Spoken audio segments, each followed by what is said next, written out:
7 Sakramen Gereja Katolik.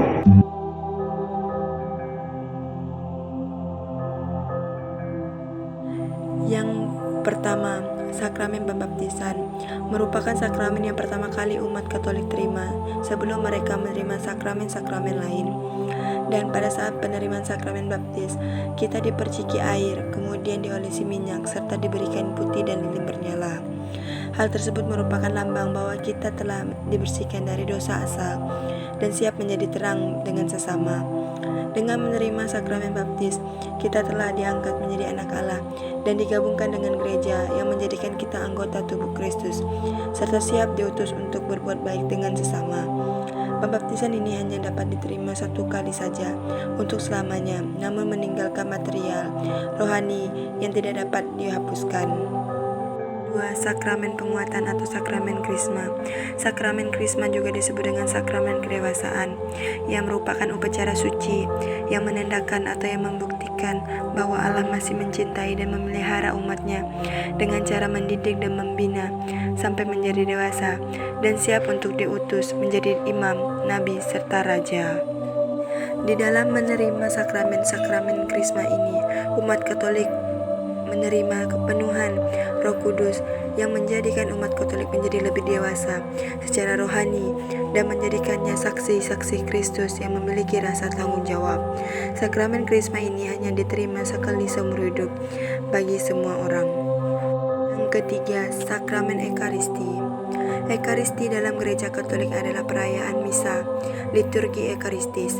Sedangkan sakramen Maha Kudus adalah suatu istilah devosional yang digunakan dalam gereja Katolik Roma untuk menyebut rupa yang terlihat dari elemen roti dan anggur yang telah dikonsentrasi dalam perayaan Ekaristi, yaitu tubuh dan darah Kristus. Sakramen Ekaristi adalah kurban tubuh dan darah Tuhan Yesus Kristus sendiri yang ditetapkannya untuk mengabdikan kurban salib selama perjalanan waktu sampai kembalinya di dalam kemuliaan.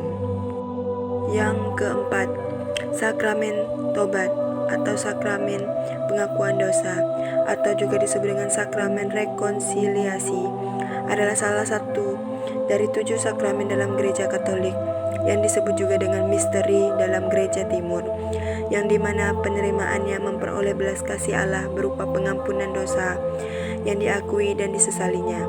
Di sakramen tobat ini memiliki buah-buah rohani yang kaya, yaitu rekonsiliasi dengan Allah, rekonsiliasi dengan gereja, dan rekonsiliasi dengan semua makhluk serta alam ciptaan Tuhan.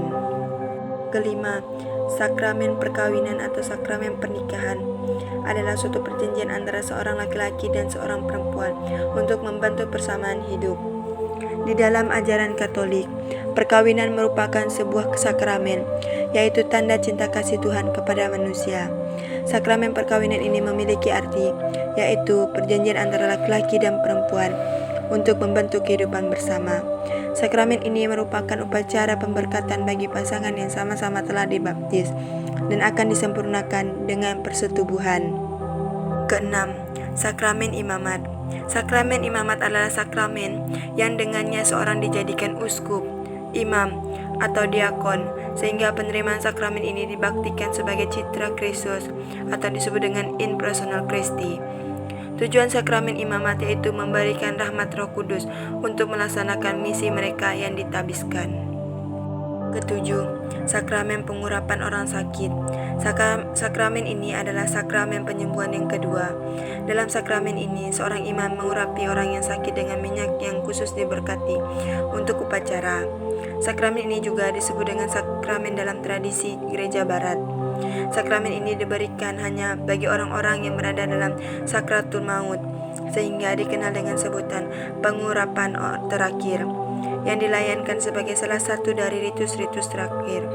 Sakramen ini juga merupakan suatu tanda dan sarana yang mengungkapkan iman gereja akan kerahiman Allah yang menyembuhkan dan menyelamatkan. Itulah 7 sakramen-sakramen dalam gereja Katolik.